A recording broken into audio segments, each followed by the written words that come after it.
Okay, everyone. Good evening.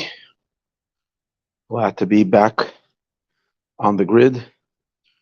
Last class I gave was Tuesday morning. That's considered a while ago. Been doing more classes recently. Just was by a conference, good conference, inspiring people, but I didn't get a chance to get online and to share some more Torah. But tonight I'm not in my regular place.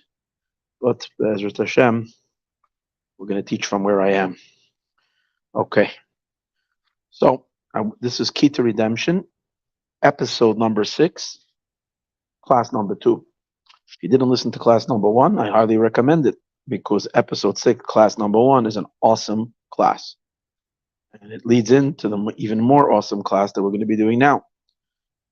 So we've been learning, just to bring everybody up to speed, the Rebbe asks the question, this is the Dvar Malchus, Parshas Naso. The Rebbe asks the question, what is the chidush, what is the novelty of Shabbos after the giving of the Torah? In Shabbos, after the giving of the Torah is given new every year. And he explained, and every day and every moment the Torah is being given to the world. But if we see that the world is constantly being renewed, the Torah is also being renewed. So, and just like, he made a very beautiful comparison, that just like the world we know is not static, but that the world is being constantly recreated and recreated. And yet the headquarters of that rejuvenation or recreation happens once a year, happens on Rosh Hashanah, the beginning of the Hebrew New Year, Jewish New Year. And from there comes the ability to sense the newness of creation every single moment. But we can't compare the newness that takes place throughout the year in comparison to the general renewal that happens in Rosh Hashanah. The same is within the Torah being, so the Rebbe says that if the world is renewed every moment, the Torah is for sure renewed every moment. And we actually see that because it says, no say not Torah, that God gives the Torah constantly. But the renewing of the world, the renewing of the Torah doesn't happen. Its main its main rejuvenation happens on Shavuos, the holiday of the giving of the Torah. From there, we continue its renewal all the time. However, the Rebbe said, well, okay, so that's mainly for Shavuos. Shavuos, we're supposed to rededicate on our end, since the Torah is new. So we're supposed to rededicate ourselves with a new excitement, with a new fervor, like we learn out from the verse, where it says, on this day they came to Har Sinai, implying that this very day, every day a person has to see it as that's the day that we're coming to Sinai. It's the first time I'm learning Torah. It's with a freshness, it's with a newness, it's with an excitement. But that would explain the renewal of Shavuos. But what is the special about the Shabbos after Shavuos? Which the Shabbos after Shavuos has to have within it some element of something deeper in terms of the renewal. So in last class we learned that in addition to the renewal both on God's end and on our end to a commitment towards the Torah, God to transmit and us to receive, there's another thing. There's actually news in the Torah itself. There's some news. What's the news in the Torah itself? The news in the Torah is that there is novel ideas. There's something called Chidushei Torah. There's Chidushim, since there is novelty in Torah. And those novel ideas, that's what we celebrate, the headquarters of expounding and extracting new novel ideas from Torah. The headquarters of that, the day that's the core of that, is not on Shavuos itself.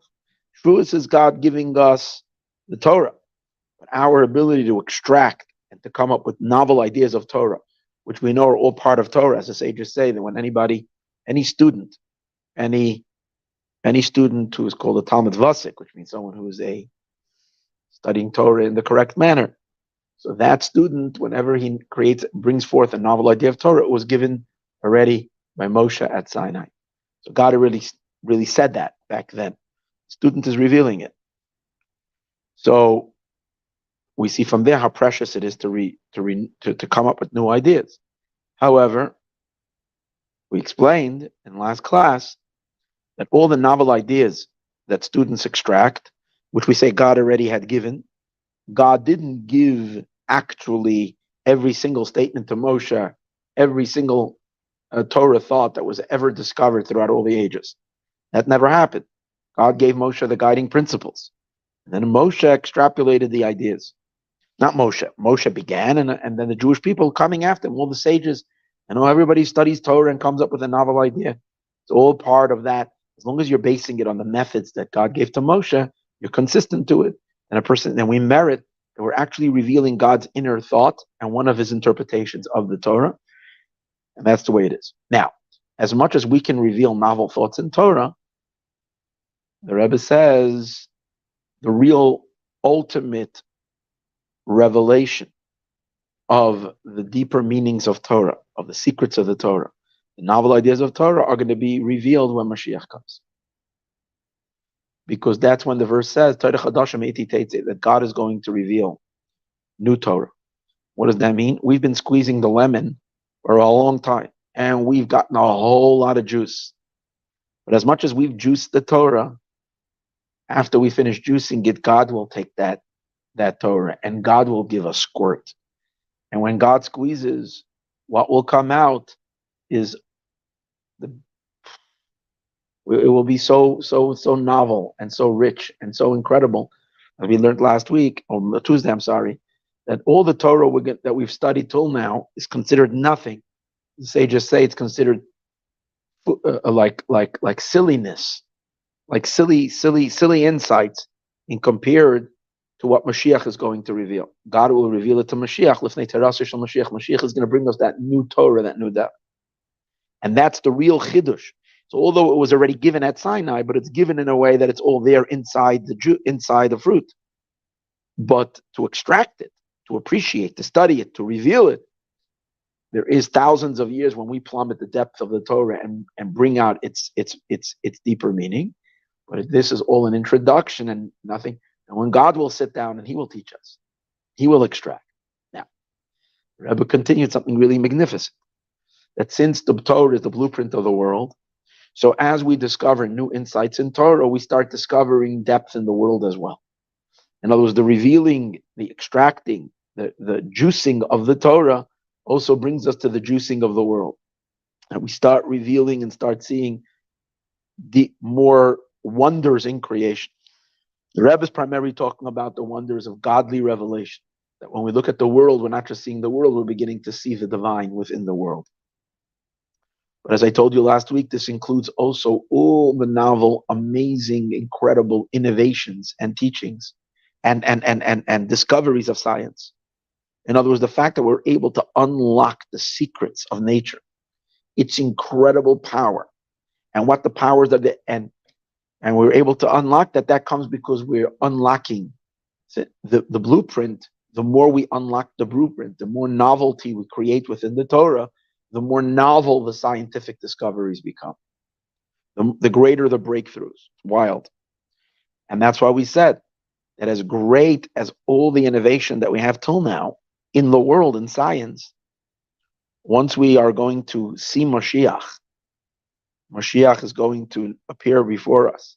And he's going to start teaching us the teachings that God is going to communicate to him.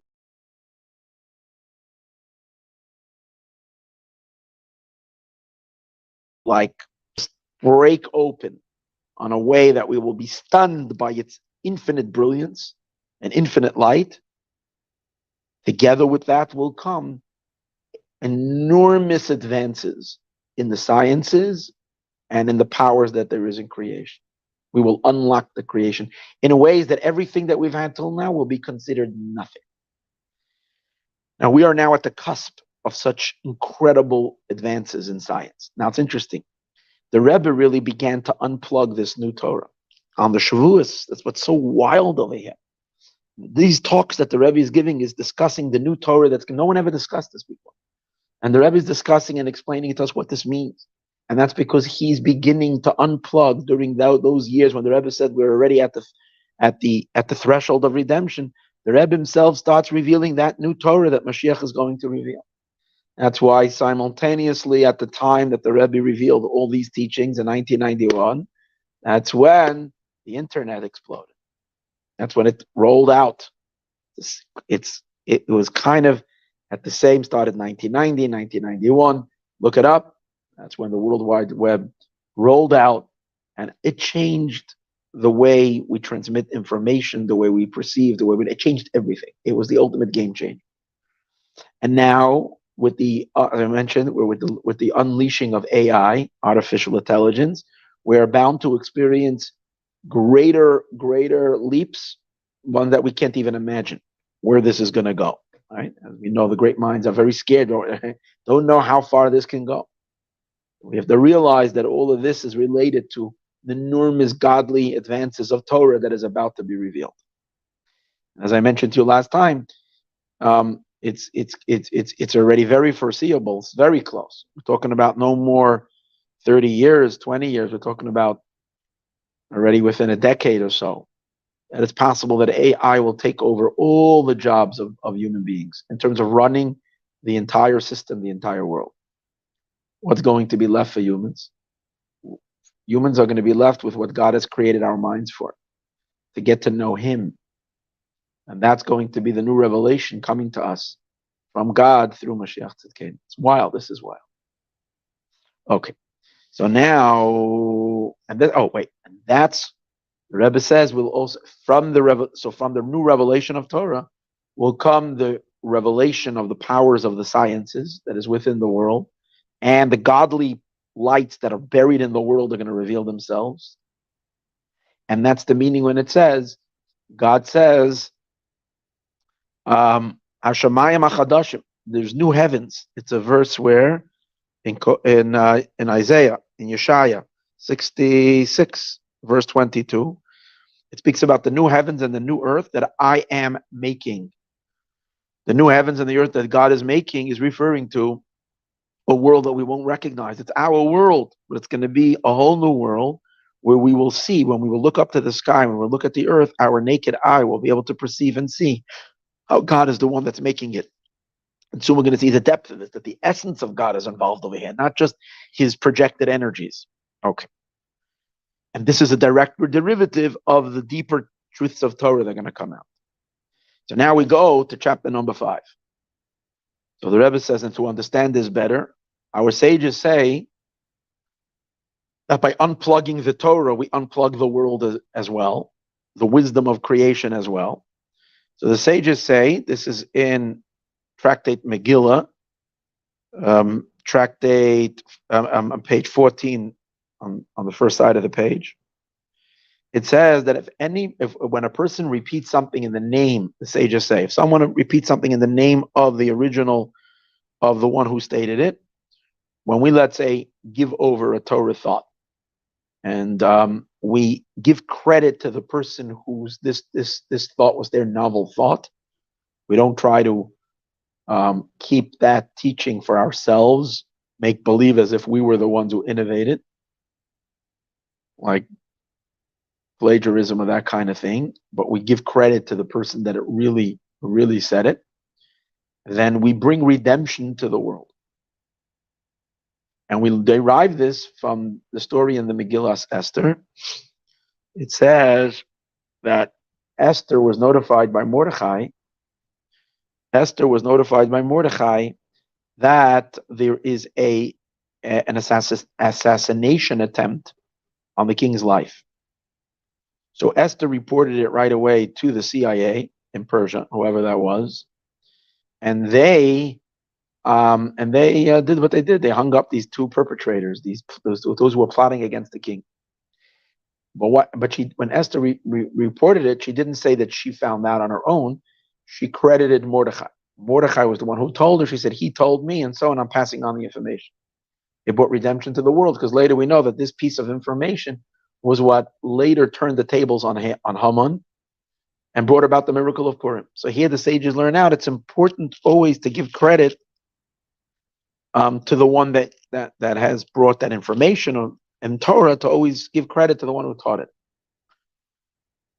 So what's the deeper meaning of this? Why is he bringing redemption? What's the relationship? Because you revealed something in Torah in the name of someone. The Rebbe says, no, think about it. What does it mean you're saying something in the name of someone who's saying it? It means you're talking about a novel Torah idea. If it's not a novel idea, the person is just quoting a verse.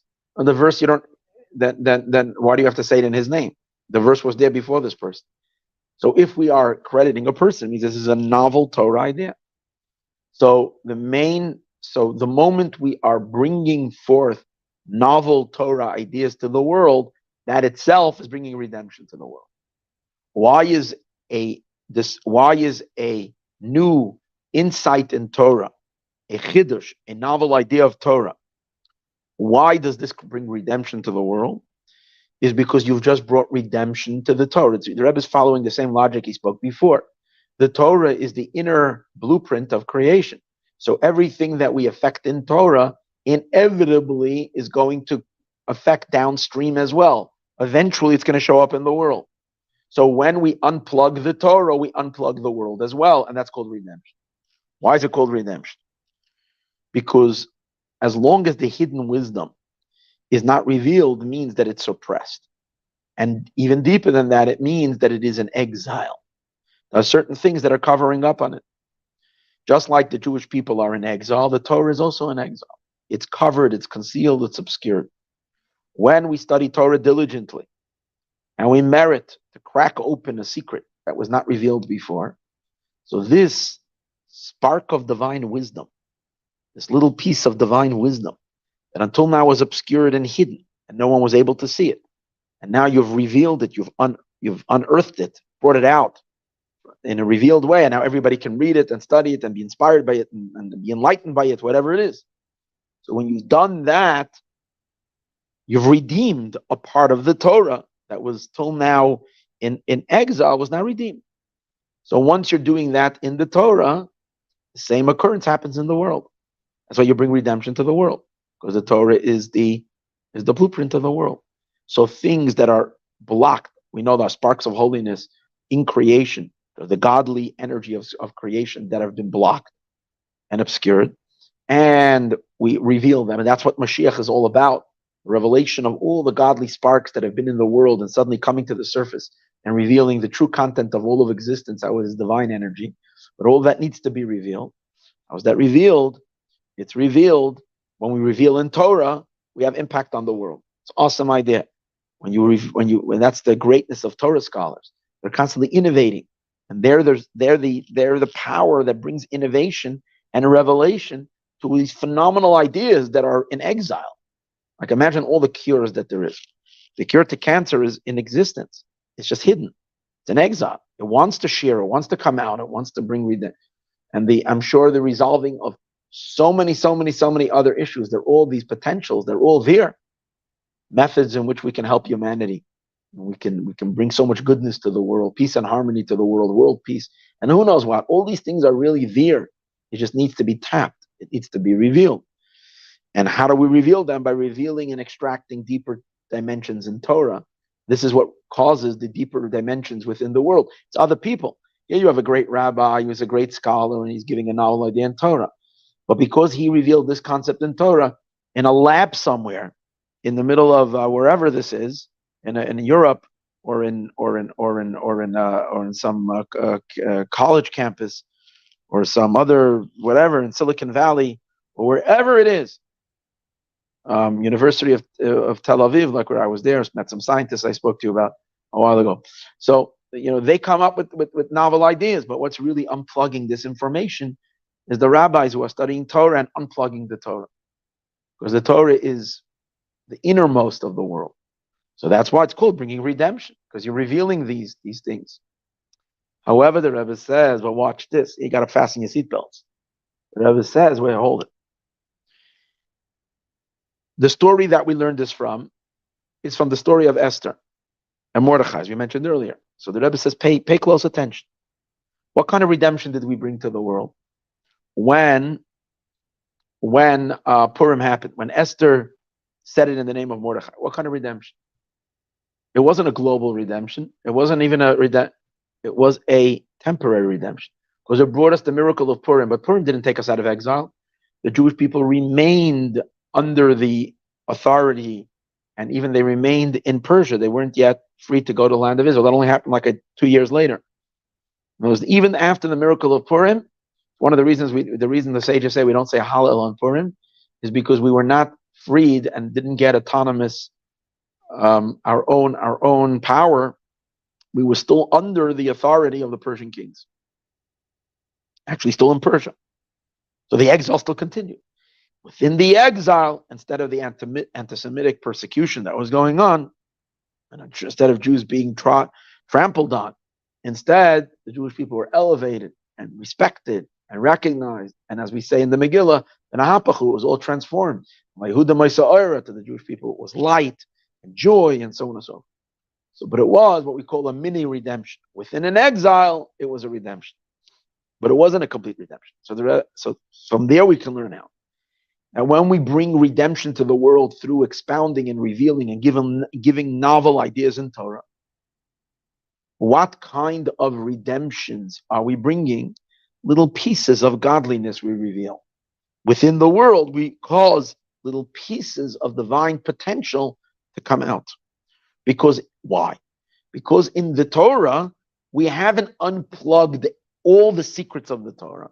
Most of the secrets of the Torah, even after you conclude your great class and you've thrown out some bombs, some amazing revelations, some incredible insights, which are really, really awesome. Yeah, but how much of the secrets of the Torah is that? It's a tiny, tiny, tiny, tiny, infinitesimal little piece of the Torah. So you affect a small little redemption in the world as well. Obviously, from all these bunch of pieces of all the novel teachings, it's quite a chunk, but still not the whole thing, because even after we reveal what we reveal, most of the godly light of the Torah still remains concealed. However, as we spoke earlier, when God will take the Torah and he will juice it, when God will give a squeeze, and all the juice of the Torah, all that infinite light, all that boundless wisdom is going to come gushing forth into the world, to the point that God is not holding anything back. He's giving us the Torah on his level. So what is that going to do in the world? It's going to bring complete redemption to the world. That everything that is buried within the world will come to the surface. And primarily, all the godly content that's within creation will reveal itself. And what do we mean it will reveal itself? Not only the divine words that create the world. We know that when God created the world with divine utterances. And in Hasidus, we learn that words and speech, letters are the last and final revelation, which means it's the most mitigated element of a person's powers. An action of a person is less even than words. But words are only a limited revelation of a person that are in the letters. Higher than the letters are the letters of thought. Higher than that is a person's emotions. Higher than that is a person's intellect. And higher than that is a person's will. There's levels upon levels upon levels. So when God creates the world with speech, it's a tiny little crumb of a crumb of a crumb of God's infinite power that is in the world. But that itself is ginormous when that will reveal itself. But the Rebbe says, no. How deep will this revelation be? It says in Hasidus that inasmuch as the world only contains God's speech, but not God's very self, yet when it comes to the physical, only the lattice, this is an unbelievable idea, that notwithstanding all the godly investment that there is within creation, which is very small, but that investment is much stronger in the higher realms. There's much more light over there, much more revelation as the world evolves and evolves and evolves until we get to the material physical world. There's only so little tiny. That's what it says in the Kabbalah speak about. So many filters and contractions and filters and screens and curtains and blockages until to reduce the light, to reduce. But here's an amazing thing that only Hasidus teaches. And when it comes to the last and final stage, which is to create the physical material world, physical matter contains the deepest secret of it all. Because the whole process of evolution of worlds will never produce something physical. In order for physicality to be produced, God Almighty himself, and when we say God Almighty himself, it means the very essence of God gets involved.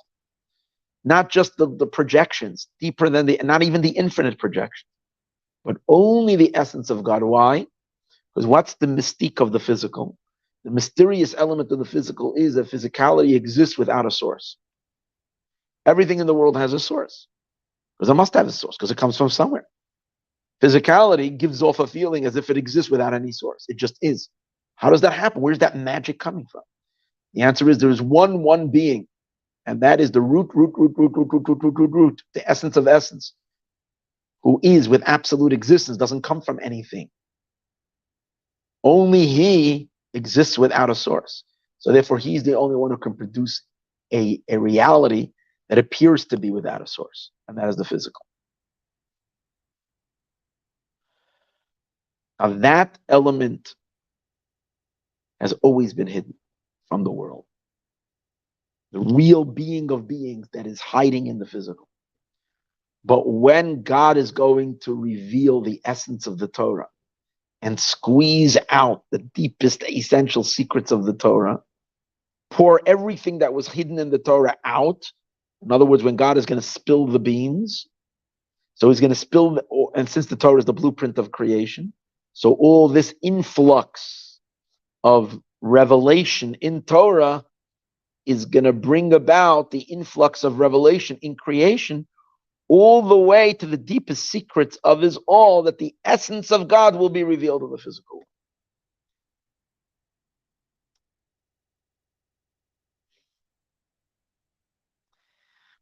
This idea is so wild. It is so crazy. It should blow up literally the entire internet.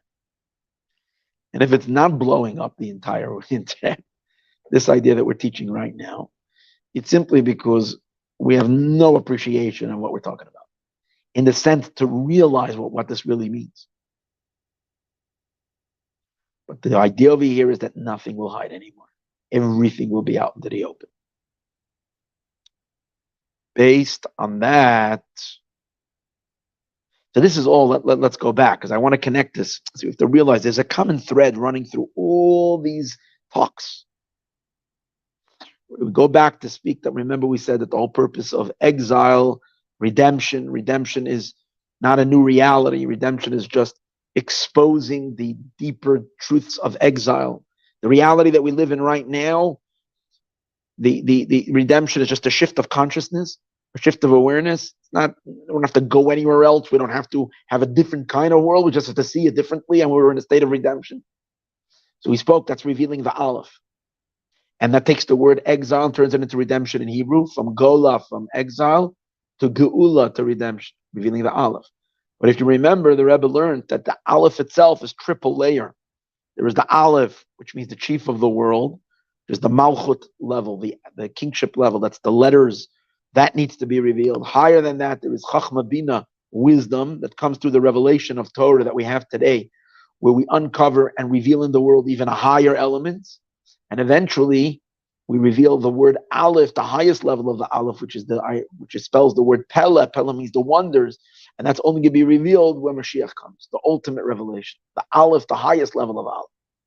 It's the same learning over here. The Rebbe is talking about uncovering and revealing till we get to the very, very, very, very core essence of everything being revealed in the world.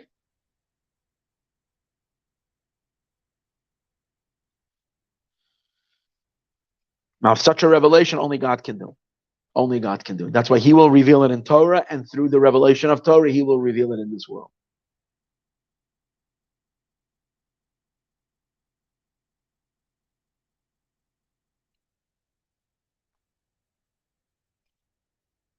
And this is also the meaning in which we say, the Rebbe continues, and he says, this is also the meaning in which we say that eventually our world will become a home for God.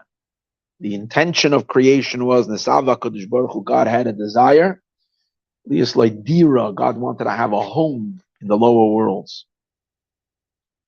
What is the meaning of a home? What is the meaning of a home? The meaning of a home is when a person lives in a home, a person is not displaying their talents in their home. Their home is not a facility for their talents. Their home is not a facility for a person's mind. A person's home is not a facility for a person's emotions.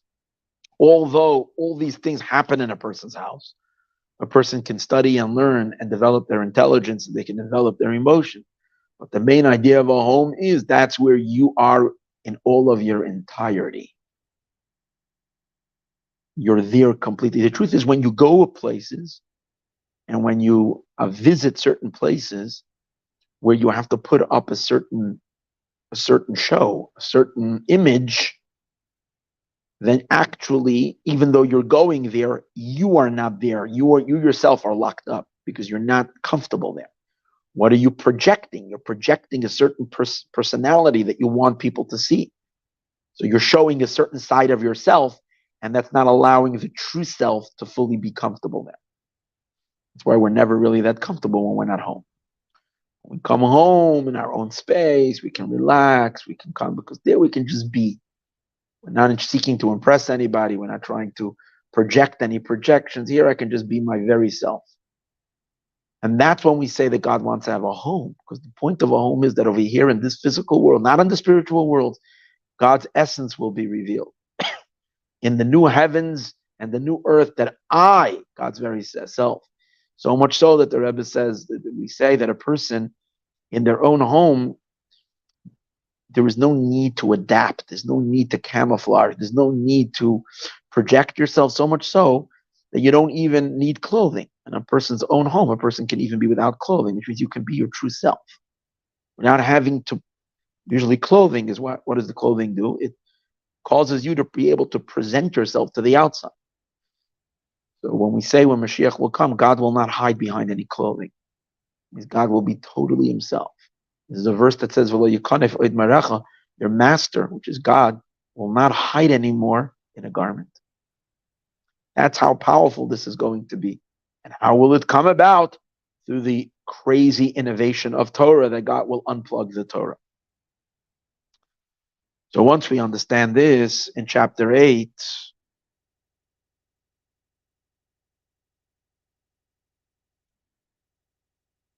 now, wait, no, I forgot. So chapter 6, not holding by chapter 8 yet. That was all chapter 5, all in one.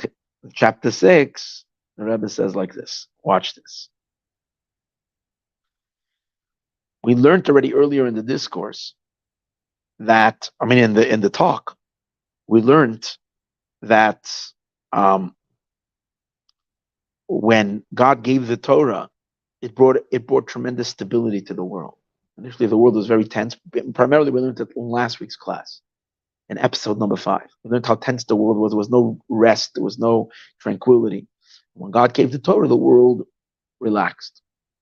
And that's why we learned that every year when Shavuos comes and God gives the Torah again, it brings a deeper relaxing in the world, a deeper stability to the world, and a calming down, and the world de-stresses as a result of the Torah being given. And in a sense, since the Torah is renewed, the world is renewed every year. Every year there's a renewal in creation because there's a renewal in the Torah. He says, but what is the novelty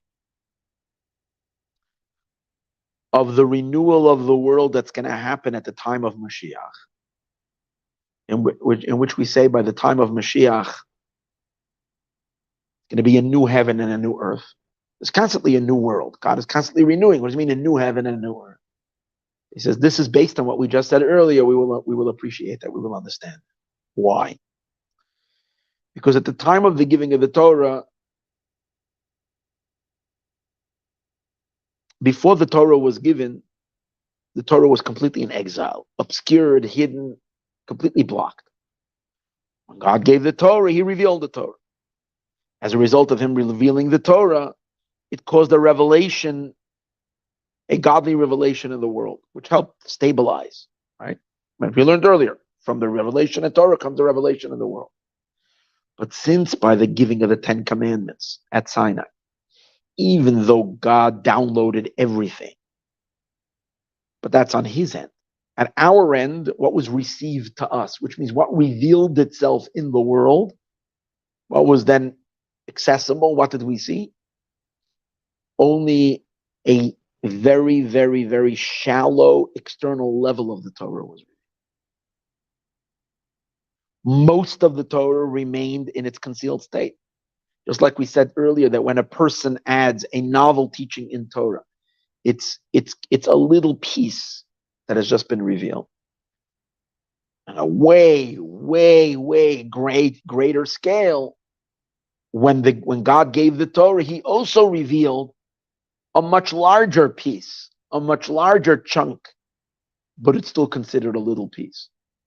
Because why? Because all the Torah we've ever studied is still only a little piece. So at Sinai, when there was enormous revelation, it's considered only a little piece. So for that reason, the godliness that was revealed within the world is, even though it brought great divine revelation, it was only a piece of divine revelation. But when Mashiach comes, since then the Torah won't hide anything, all the secrets will spill out. So in creation as well, we will get to see not just the 10 utterances.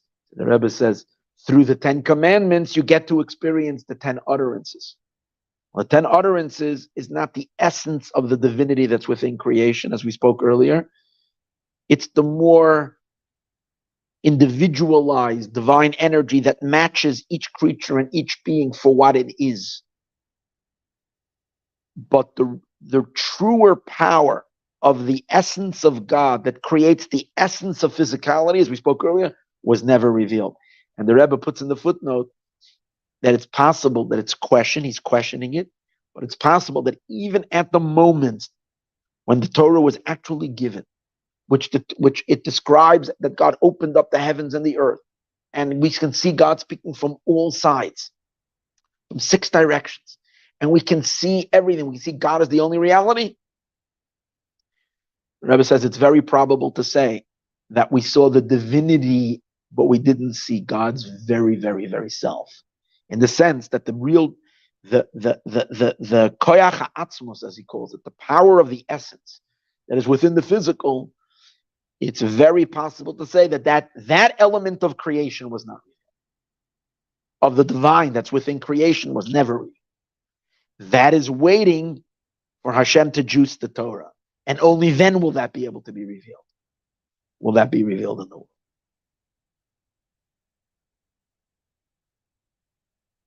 So again, the Torah is always reflecting what the world is always reflecting what's being revealed.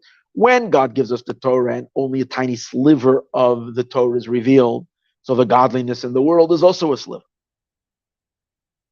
But when the bulk of the Torah is revealed, so that reveals the bulk of the divine that's in creation, and that is the essence of God that is responsible for the material physical substance, the coarseness of the physical world, its self-absorption, its sense of powerful sense of beingness, that is created and given to the world only from the very, very, very being of God Himself.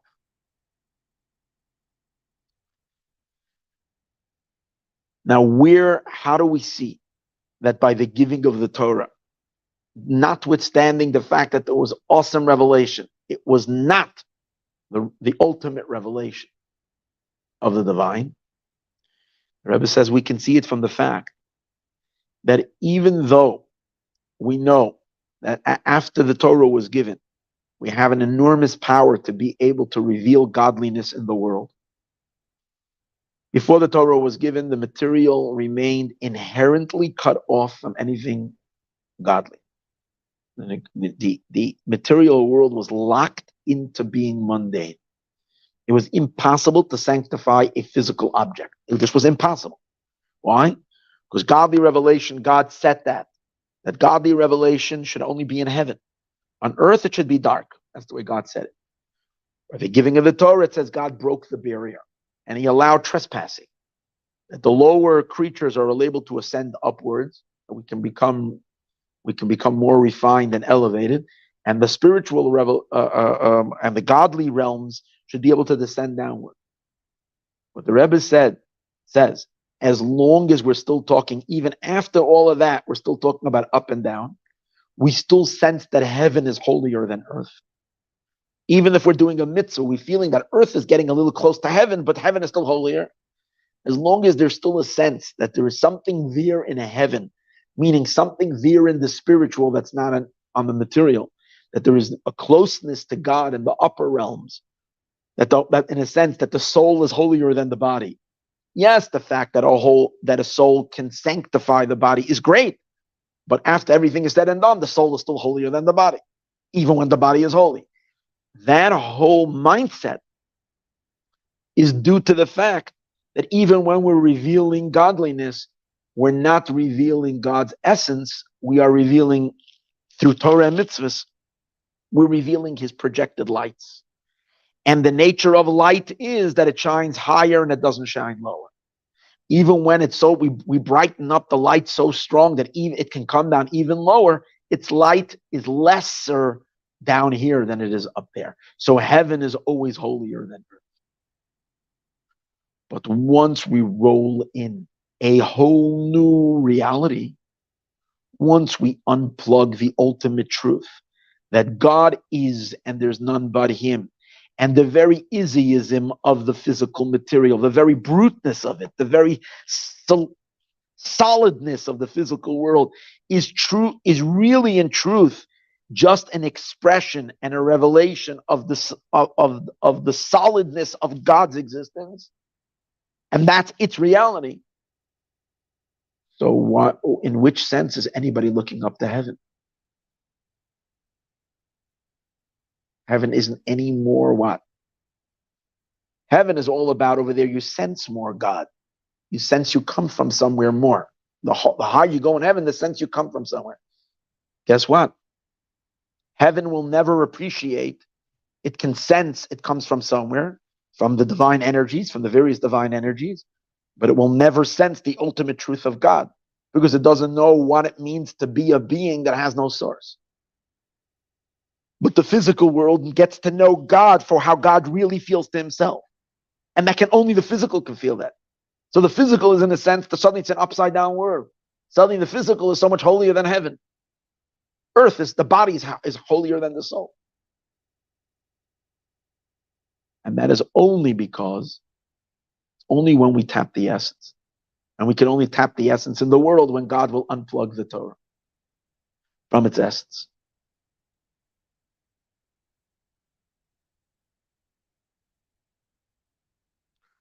So now we go to chapter 7.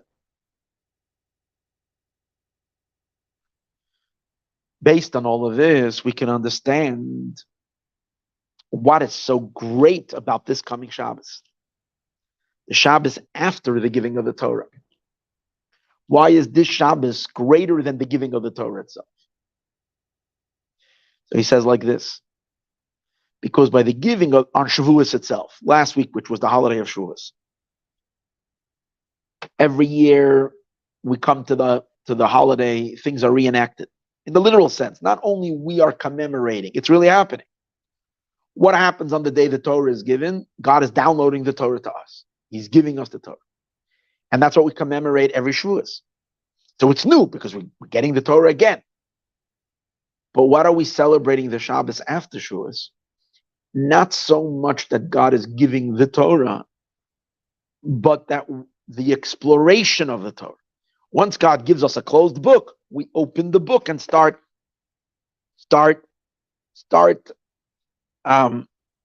releasing, start extracting. We start drawing down and revealing it, including all the novel ideas that we study and learn and learn and learn as we bring forth all the hidden gems that are in the Torah. So that's what we celebrate the Shabbos after. Because when God gives it, God is giving. Now it's our job to start pumping it. So we're pumping the Torah. We're juicing the Torah. And what's going to be the ultimate juice? the ultimate Jews, ultimately, that in this Shabbos it includes also God takes the Torah that He has given us and He juices it. So in this Shabbos, when we're experiencing not the newness of Torah, as it is just the fact that God gave it to us, but the opening up of the Torah and the extraction of the Torah, that's what we celebrate on the Shabbos. The Shabbos after the giving of the Torah. The Chidush of Torah, the novelties of Torah, including the ultimate novelty of Torah. The extraction of the essence, which in turn affects the world as well. That we experience the extraction of the essence of creation within the world. Now, this idea is reflected. Now, the Rebbe is going to show how we see this awesomely in the Parsha. We see it in the chapter of Ethics of the Fathers that we learned this week. We see this, literally this theme. Why?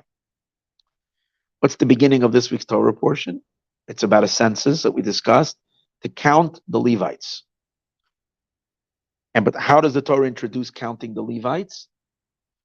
Raise the head of the particular family, Bnei Gershon. The Gershon family of the Levites, raise their head. It says, hold it. Like he mentioned this at the beginning. When it says raise the head, what does that mean? The head is the Torah. The mind of the Torah. The Torah is the head. That's what you do with your head. Our spiritual heads. That's our Torah. Raising the head means raising the Torah to a much deeper place. So on a personal level, what does that mean? We learned earlier, you're learning Torah with greater diligence, with more excitement, with more fervor. You're redevoting yourself. So you're elevating your head. You're making your head godlier. You're making your mind more.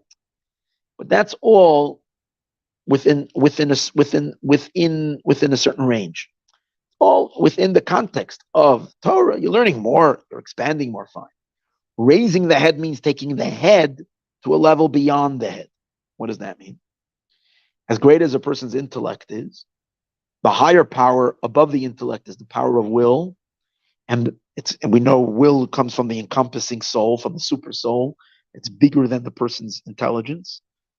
It's like the part of the soul that cannot be contained in any vessel. And even deeper than will is the realm of pleasure. The essential core pleasure of the soul.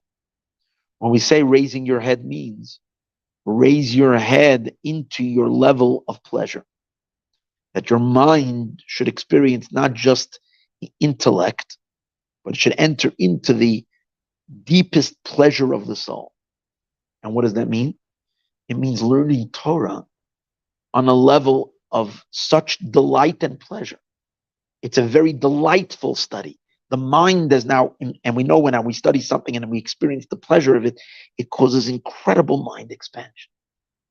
Because pleasure is very limitless. So once the mind taps the pleasure, now when is the pleasure? And that's the meaning, it's the empowerment of raise the head. But where is the real pleasure of Torah going to be revealed? Although we can study Torah today and find pleasure in it. And I'm sure our learning now, it's pleasurable to me, and I hope it's pleasurable to the listeners. As you're studying and learning, I'm sure you're getting some odd, some like, wow, this is wild stuff. And it gives it a thrill, it gives an excitement. But the real mind-blowing pleasure is only going to be when God will reveal the pleasure of Torah, which is going to be in the revelation of Mashiach. As it says that till now, about the pleasure of Torah was never revealed. The Tamei Torah, God's pleasure that He has in a mitzvah, was never revealed. In the Torah itself, it refers to the singing part of the Torah, the tune, the notes. They're called Tamei Torah. They're relating to the level of pleasure of Torah. God's transcendence that's in the Torah, much higher than just the mind of God. The mind of God is all right, deeper than that. And that's why Naso Rosh is literally talking about what we're talking about now. It's talking about the revelation of Torah that's going to be in the Messianic age, where the deepest, most core essence, the Torah as it is etched in God's essence and the core essential pleasure of God, will be revealed to us. So Naso Rosh literally means this concept. Now, why is it this week's Torah portion? Because that's what we're celebrating, the Shabbos after Shavuos. the ultimate revelation of the elevation of the mind. Our personal mind and the cosmic mind will experience the cosmic expansion of the essence of Torah being revealed, which is the essence of the divine pleasure. Meaning the Torah will rise from Chachma, from wisdom, and will connect to Keter, to the crown, and into the crown, to the Pnimius, the innermost of the crown. So in the words Nasei Rosh, we have literally the concept of the new Torah that we're going to get when Mashiach comes. Now the Rebbe adds, he's going to build and build with mind-blowing ideas. He says, well, hold it. They'll stop and you'll say, well, that, if we're saying Nasei Rosh is talking about this great elevation, but it only applies to one tribe. We're not counting everybody. We're only counting the tribe of the Levites. So how about if someone is not a Levite? You're not a Kohen. Kohen also is from the family of the Levi. You're not a Kohen. You're not a Levi. You're a Yisrael. You belong to the Jewish people, but you'll say this is not. I have no connection to this because then the elevation of the head is only from the family of Levi. The Rebbe says, hold it. That there's only one family of the Jewish people that are the Levites. That's in the current times. In the days of Mashiach, the Rebbe says every single Jew is going to be on the level of the Levites. Why? Because Rambam writes, Maimonides writes, in the laws of the sabbatical of Shemitah and Yovel and the Jubilee year, the Rambam, when you have to discuss, is all the gifts that we have to give to the Kohen, the Levi, and so on and so forth, and that the tribe of Levi is not allowed to take a portion of the land of Israel. They also don't get a portion of the booty during war, the spoils, and the Torah and the Rambam brings, because they belong to God. God takes care of them. They're like the clergy people, and God has to as his own. He's giving them their portion, and they're designated to the service of the divine. The Rambam says you should know that this, even though the Torah says it in regards to the tribe of Levi, that they're considered God's lot, God's portion. But every single person, Rambam says, every single Jew, and even every single non-Jew, it's amazing, who decides to devote his or herself to the pursuit of divine knowledge, and they're willing to drop the pursuits of the material pleasures that everybody else is into, making money, fame, power, and pleasure, indulgences, all these things, doesn't interest them. And they become obsessed with one thing, with knowing God and pursuing their relationship with God, and with Torah study and the like.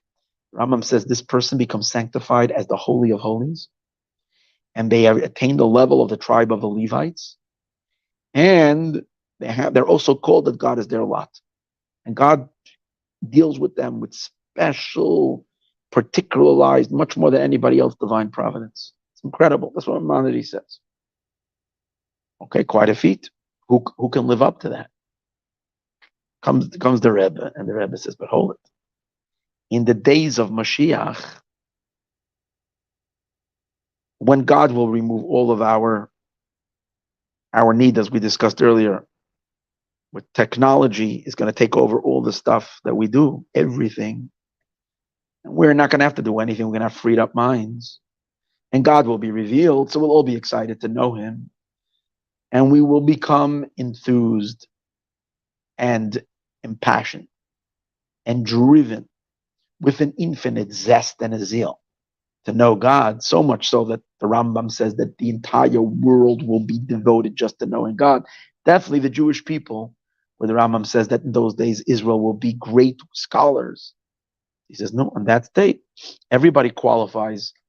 Everybody now can check off the Levi box. So we're all Levim. If that's the case, we're all ready for this Nasei Rosh. We're all ready for our intelligence to plug into the deepest pleasure of God's intelligence, as God's intelligence is elevated into the divine pleasure. Wow.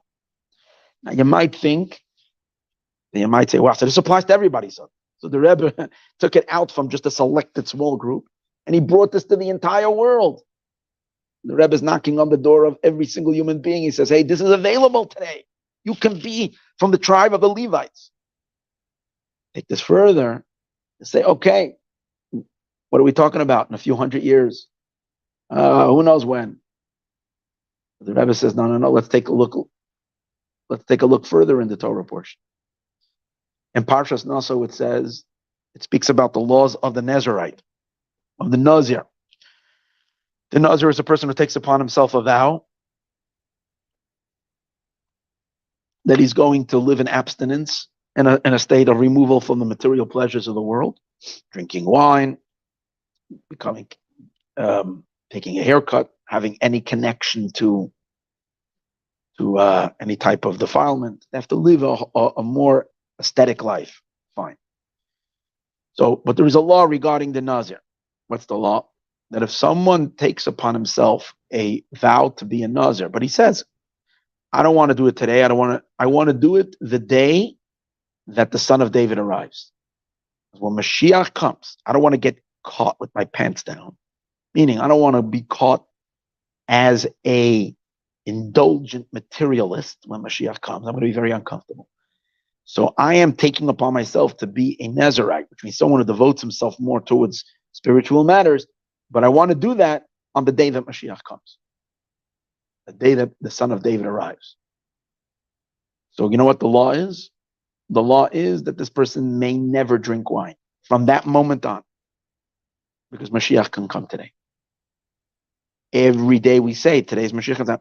And since you don't know, if he comes 3 o'clock in the afternoon and you had yourself a cup of alcohol already in the morning, you're in violation, because you were supposed to start it on the day that Mashiach comes. It's already the day, because if he's coming today, on every day we say that's the day.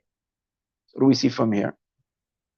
Rebbe takes a Torah concept and says, so you see from here, that we shouldn't look at it as something off in the far, something that could happen and should happen every moment. And therefore, it's a current thing. It's current. So when it says, and therefore when it says in the verse that the new Torah, going back to the new Torah, which is going to be the source of it all, God is going to flood the world with the new Torah, Torah Chadasha Me'iti, from Itetze. The Rebbe says we have to alter the word. Only the Rebbe can do this. We have to alter the word of the verse. When he's not literally altering it, but he says it's as if, instead of reading it, a new Torah will come forth from me, will come forth, which implies in the future. The Rebbe says we have to alter it. It has to say a new Torah is issuing forth. Yoitzas is coming out now, currently. Why is the Rebbe saying this? Because the Rebbe himself unplugged the faucet. He turned it on already. The new Torah is already flowing for those that are sensitive. Not recognized by the whole world, but it's already happening. So he says, therefore you have to say now. Why? Because the time for Mashiach is today. There's no tomorrow. Now. Right now. Now we're going to do one more chapter. He says, okay. So we see that Parshas Naso is all about the Torah being upgraded to the Messianic revelation. Naso es Rosh, we're lifting the head outside of the realm of intellect. We're reaching the head into the realm of pleasure, which is the concept of the revelations, the new insights of Torah they're going to read. When God is juicing it, means God will elevate it to the godly realm of divine pleasure will be revealed in the Torah. But what did we learn earlier? It is very important. The Rebbe doesn't forget about the world, because as a consequence of the elevation happening in Torah, it has to happen in creation as well. Remember, the godliness of creation also needs to be revealed. So the Rebbe says, well, guess what? That too is the theme of Parshas Naso. If we look in Parshas Naso, we can see that that we're talking about the upgrade of the world as well, not the messianic upgrade of the world, not just the messianic upgrade of the Torah. Where do we see it in Parshas Naso? So as we continue on the Parsha, it discusses the job of the Levites. That the Levites had to carry the Mishkan, carry it, and through the desert to every station where they stopped and they set it up. They would set it up. And then when they were ready to go, when they saw the clouds of glory leaving, it meant they're moving on to the next journey and then the next station. So in each place, the Levites were in charge of assembling, disassembling, taking around. Where were they doing this? In the desert. What's the idea behind it? The Rebbe says carrying the Mishkan away, and that's one thing in this week's parsha. The other thing that's discussed later in the parsha is the actual erection of the tabernacle in its complete state. There's a verse that says it was the day that Moses completed the putting up the Mishkan. It was on the day, and then it goes on to describe how the princes of each tribe brought sacrifices. That's what discusses later in the parsha. The Rebbe says, hey, take a look. So we have two themes over here: the moving of the Mishkan in the desert and the erection of the desert, the erection of the Mishkan in a completed state. What does that represent? What's the idea of moving? If God wants to have a home, why couldn't God just pick a piece of real estate? Why did God begin a story with a mobile home and he moved it around from place to place? And out of all places, he moved it around in a wilderness. Why in a wilderness? It's not a settled place. At least if you want a nice place, find some nice towns, nice villages, nice cities. If you want to move around, God should set up in Paris, then he should set up in London, set up in Dubai, set up in New York City, set up in Chicago. You want to set up your palace everywhere. Why in the wilderness? There's a deeper reason, the Rebbe says. The point over here is, ultimately, God's desire is to dwell in this world. Where does he want to dwell? Only in Jerusalem on the hilltop. That's the headquarters. But God wants there should be a revelation of the divine, and God should feel comfortable and at home everywhere across the entire world. And that's the reason that they actually traveled in the desert. The desert represents the total opposite.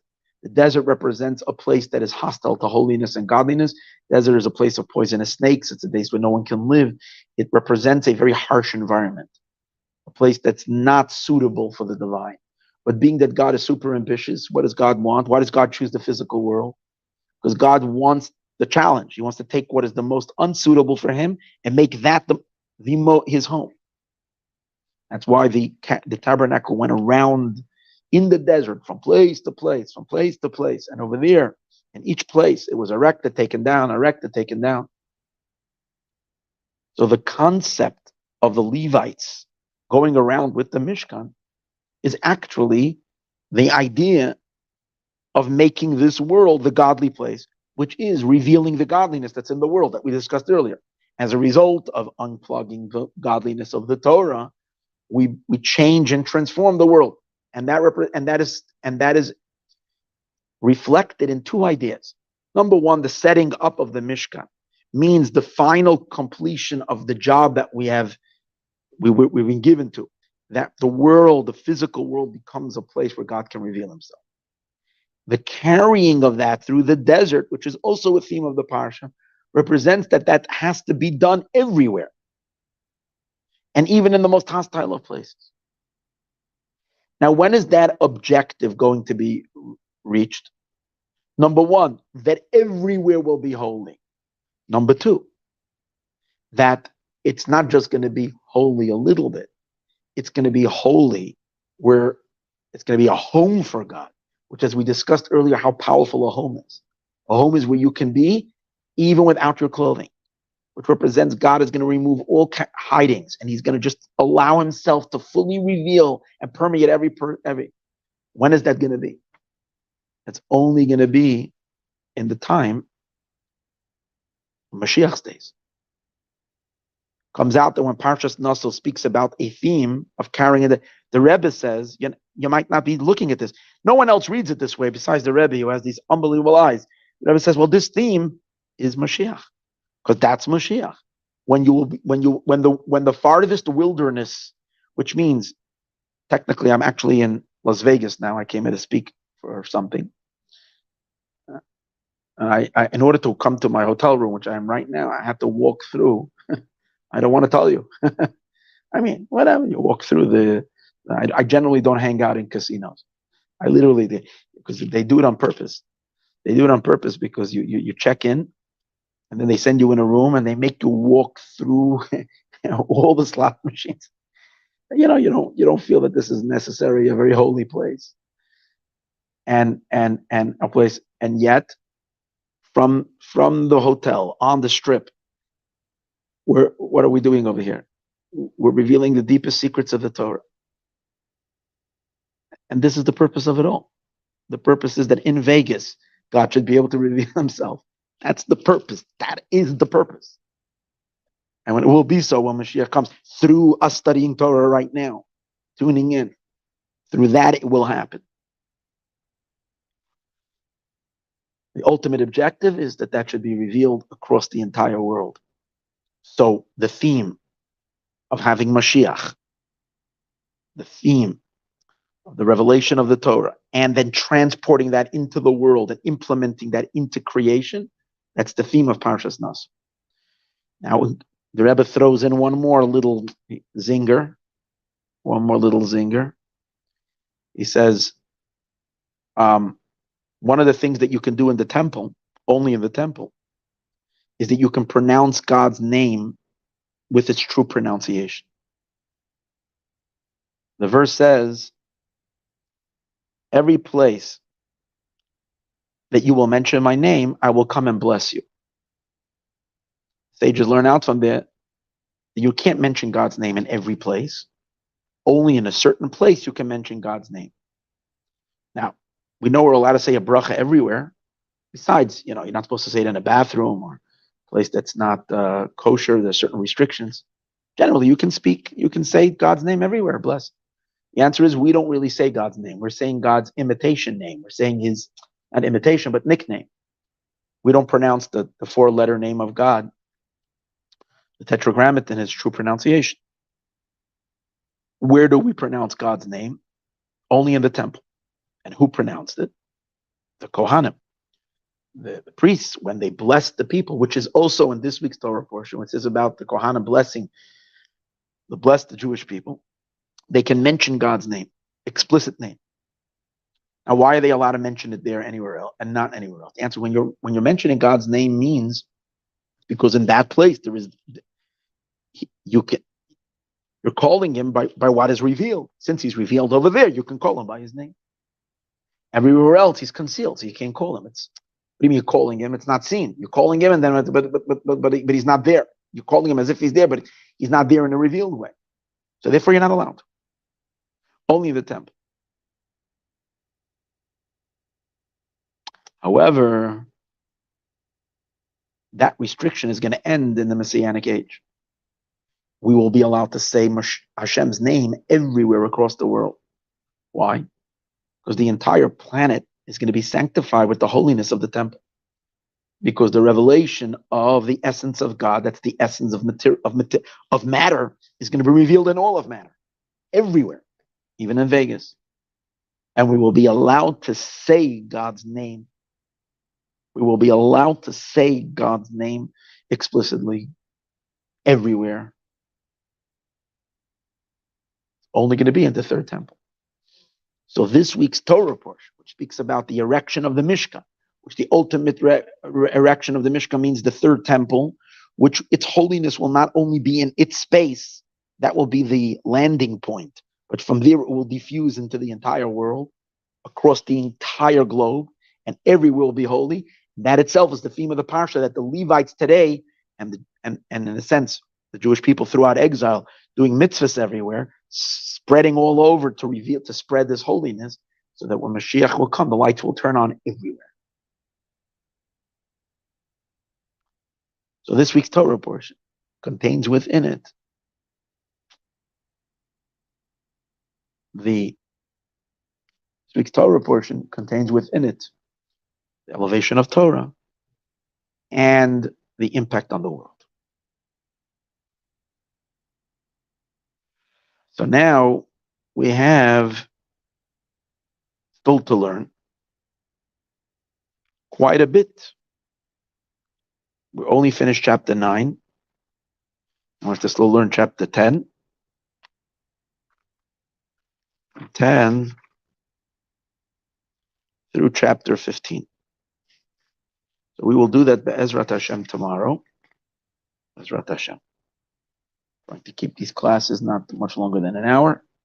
Keep the redemption. Number 2, tune in for the last piece of this all. Mind-blowing. And we merit to see the Geula